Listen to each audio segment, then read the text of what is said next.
Welcome, everybody, to the Friar Talk podcast. Today, we're going to be recapping the Padres Diamondback series. Then we're going to be getting into a Padres Giants series. And then after that, we're going to have two other segments for you. We're going to talk about Fernando Tatis's struggles and who the Padres closer should be. And if you're listening on YouTube, these are going to be segmented into different clips. So make sure to subscribe, like, do all that stuff. But let's get into the recap of this past series. We're going to go through pros and cons. And I'll start out with my biggest pro. It's Joe Musgrove. Chase, you're going to buy his jersey, I know. So it's exciting. He's the homegrown kid out there wearing 44, and he came in and dominated in his first start. So I have him as my first pro. Excellent performance on Saturday. And I just think that was a perfect way to introduce himself to the San Diego Padres.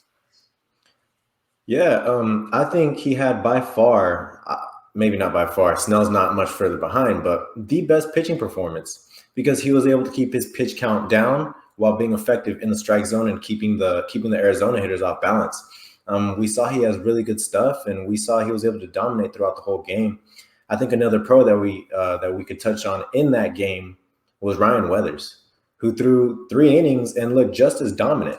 You know, he looked like he had really good stuff. I think he touched 96, 97 on some fastballs, and it was really good to see. Very encouraging day, really, for the pitching staff on that day. Yeah. Another pro I would give is, the hitters were pretty patient at the plate. They took pitches, fouled a lot of pitches off when they didn't get their pitch, lengthened at bats, took walks. When you're not, there is a little bit of like, hey, they were taking some fastballs down the middle, but that's just their approach. They want to take pitches and kind of drive the starting pitcher out of the game, because when they were doing that, they won the games. They probably had most of the Diamondback starters out by like the 5th inning, which is exactly what you want. You want to get into the bullpen early so that you see, the not as strong arms. You don't see the closers or the setup mans.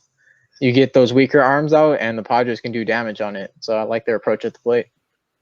Absolutely. No, the approach at the plate was really crucial in the wins in the first 3 games of the series. And then the 4th game, I want to say it was the 4th inning, and the Diamondback starter who looked really good, and I don't know why I'm blanking on his name right now.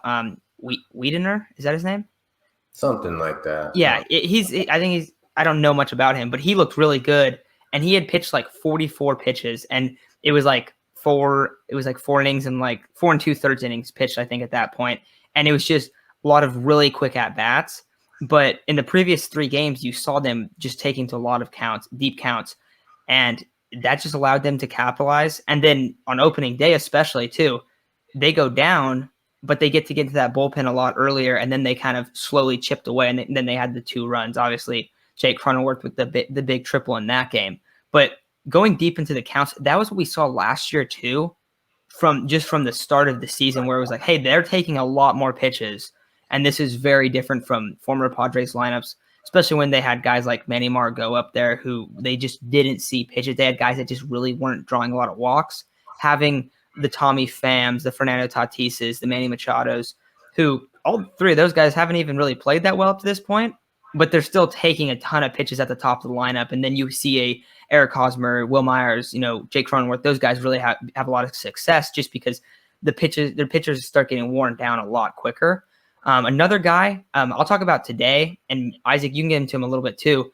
Chris Paddock, I think he deserves a pro just because he had a rough spring, and he starts out this game, and it looks like he's going to get pulled early. It looks like it's going to be a really bad start for him right at the beginning. He drops the ball in foul territory, allows 3 hits consecutively to start the game. And then you see him totally settle down, and he did have a high pitch count, only pitched 4 innings, allowed 2 earned runs. But I think overall it was a successful day for him. Did you feel like that as well? Yeah, I don't think it was a bad outing whatsoever. It wasn't an amazing outing, but by no means was it a horrible outing. And I know there's going to be a lot of people that are going to be like, oh, well, he allowed 3 runs and he had a high pitch count. Well, let's give credit to the Diamondbacks hitters. They were able to fight off a lot of pitches. He was actually throwing some good stuff with his changeup and his fastball, but the Diamondbacks were able to hang in there and drive his pitch count up. I think the one thing we were talking about during the game that did kill him a little bit was he wasn't able to put away hitters. And that's what ultimately led to a little bit of his struggles. But outside of his high pitch count, he was getting the ground balls. I want to say he had 3 double play ground balls that just, the double plays didn't end up as a result, but he did get them. He, the other team was hitting a lot of pop flies, and ultimately not a horrible outing. And I think, out of your 4th starter, if he allows 2 earned runs, I'll take that any day of the week. Yeah, absolutely. And then another guy, because I don't think we've really, I guess, been like brutal or like been harsh towards Chris Paddock. Like we've been pretty like, hey, we think he has the stuff. He's just been struggling lately. One guy that we do seem to slander quite a bit is Eric Hosmer. And I know when we talked about him batting cleanup, there was quite a few people said, hey, I think you guys are underestimating Hosmer a little bit. And I think it's fair. I think a lot of times we get a little bit more frustrated with the glove because he's always been a solid hitter for the Padres. He does ground to a lot of double plays, does do things like that are a little bit frustrating. But all credit to him today because over this series, he looked spectacular. Coming into Sunday, he was hitting, was it 857? And so we did this last year, but we have to do our apologies to Eric Hosmer because we slandered him too hard. So we're going to have to do that again this year. I hope he continues to look really good. I do think that him and Will Myers, it helps them a lot when they're not the main superstars and they're more of, I don't want to say complimentary guys because I don't think that's fair, but they're not the superstar players. They're not hitting 2-3, but they're able to hit after like the big bats, and I think that helps both of them a lot. So, I mean, I hope that we see an Eric Hosmer year where he's just dominates and just continues to hit the ball and walk a lot, because if he's able to do that, then he deserves to bat cleanup. I think that all of us will be the first to say, like, if we're wrong about a guy and he starts being really successful, we want to see that happen. So, Chase, do you think that we deserve Eric Hosmer an apology? Yeah, especially after that first game. We were like, yeah, we really don't want to see him against the lefty. And you know what? He hit off Mad Bum pretty well. He came in clutch. He took the pitches. I do think most of our frustration comes on from like the glove side. We signed him to be a 4-time Gold Glove first baseman, and sort of hasn't lived up to that. But every time we sort of get on him and slander him a little bit, he always proves us wrong. So I hope he continues to do that across the whole season, kind of have a resurgence like he did in his last year on the Royals. I think he had like 321 with 20 home runs. If we can get like a Hosmer like that, I will buy. I wouldn't say I will buy myself a Hosmer jersey, but I will like sport something Hosmer related and apologize because he proved us wrong. Yeah, I think that's kind of a big thing for you to say, Chase, because you haven't been on the Hosmer train at all. No, ever since the signing, I hated the signing from the beginning, so I've never been on the Hosmer train. Yeah, no. So it's good though. It's good to see him out there just playing really, really well.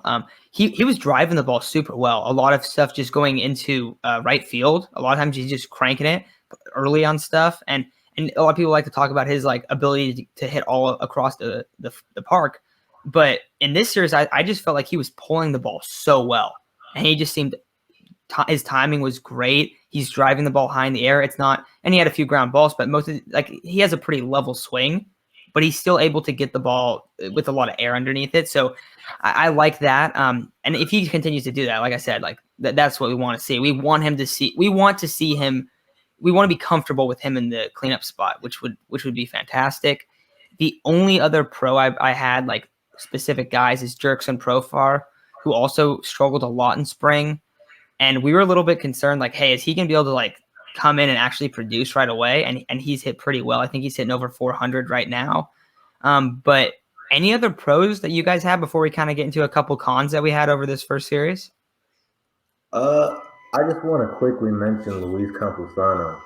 I know, the box score doesn't really show it today, but he was hitting the ball hard. His last 2 at-bats, I think he went 0 for 4 today. So the middle 2 at-bats. He hit a rocket to right field, great play by, I don't know what his name is, the last name Smith, I think, but 108 miles per hour off the bat, just made a great play. And then he also had another, should have been a base hit up the middle that got, great play by that guy too. 106 miles per hour. So, he's mashing the ball right now, and hopefully I want to see him on the roster throughout the season.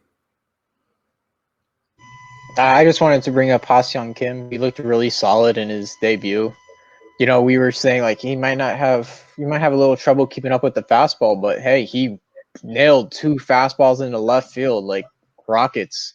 His first one was 108, and then his second one was a line drive that one hopped the left fielder. So if he continues to build off that, man, we have scary bench pieces and utility pieces that can just be used anywhere.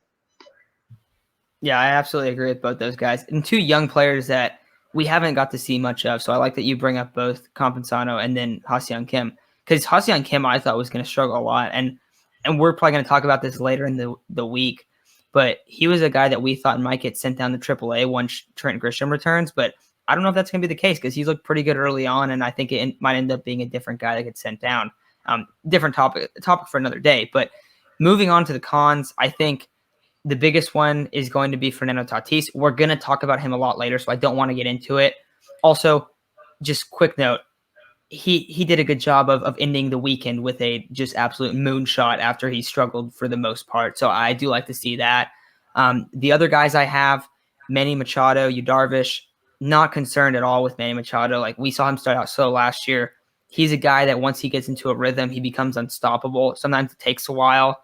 The great thing about Manny, he's going to be spectacular with the glove, and he's going to keep getting on base with walks. So even if he's not hitting, he's still contributing in many other ways. Also, Yu Darvish, first start of the year, I think we're going to see him bounce back against the Giants. So these cons I'm not too concerned about. The only thing I'm a little bit concerned about is Jace Tingler. We saw him do some questionable things, and it's not like he's doing stuff that we're totally disagree with all the time.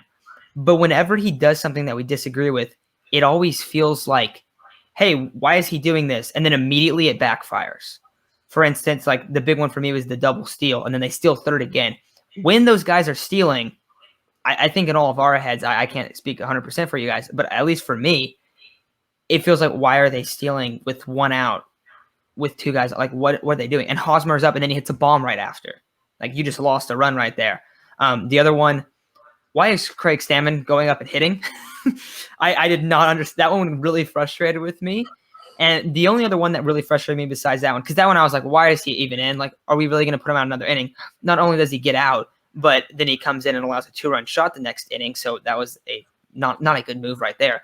And then the last one was when Manny Machado bunted in today's game. I want to say that it was the first inning, I believe.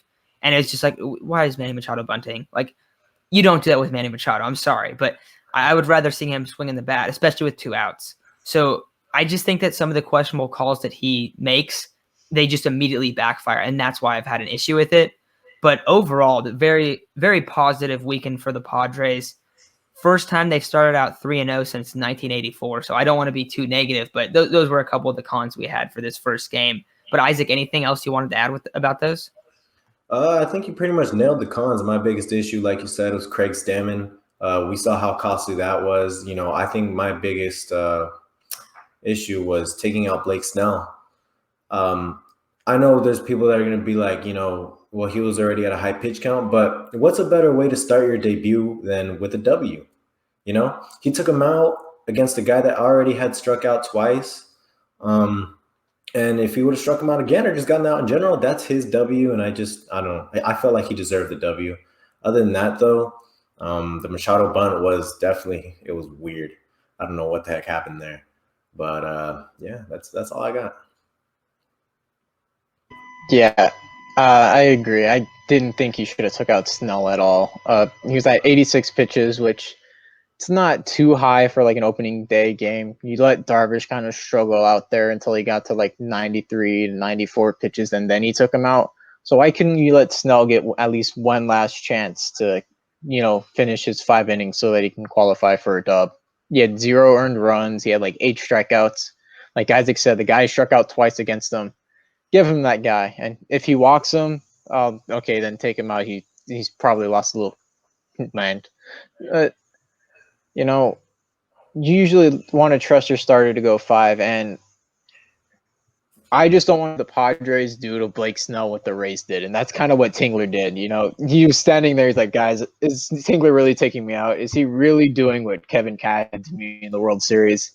And I just had to sit there and be like, we're really doing this to Blake Snell again. The guy that we're like, you know what, we're going to let you go, do whatever you want. and we're taking him out before 5 innings. I was just like, that hurt. Yeah, I definitely agree with that one. And I think for Blake Snell, I think it's a little bit different than other players just because the last time we saw Blake Snell in a meaningful game, that's exactly what happened. And it kind of came back to, well, not kind of, it clearly came back to bite the Rays in the ass. So that's where that one gets a little bit frustrating. But I think that's pretty much good for the recap. I think we saw a great display of the Padres' depth in this one. You know, Manny Machado, Fernando Tatis, they're not necessarily playing really well, but Padres' depth steps up. You have guys all across the lineup. Any part of this lineup can hit, and I think we saw that. That's why they won those 3 games. That's why you put up 7 runs in two games in this series. And overall, I think it's a very great start of the year for the Padres.